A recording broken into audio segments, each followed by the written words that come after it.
Okay, so that's the wiring. That's gonna be the line lock.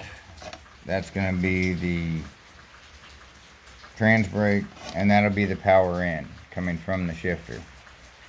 And then of course the black ground for the lights.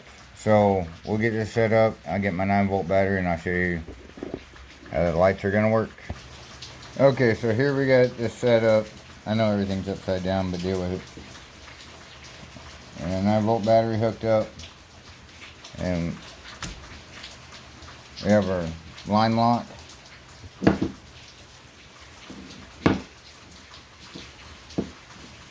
Knocked over the battery. Okay, we got the line lock, and then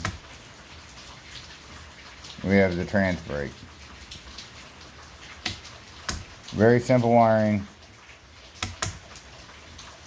and the power will be going to the shifter, then back up to here. So there'll never be constant power on this switch to run either of these.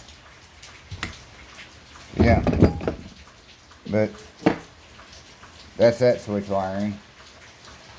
Then I just need to put a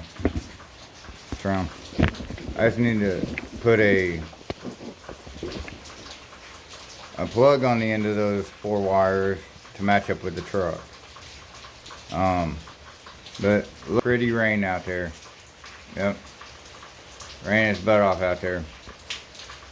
That's why I'm in the carport. So we're gonna try and get that into the plug wired, and then I still gotta run some wires in the truck, which it doesn't look like I'm gonna do today to get this working. But we're getting down to the nitty gritty on this, because we got the brakes, finish this up, and then I gotta pull the carburetor and clean it, and we'll be driving it on down the road. Alright guys, take it easy.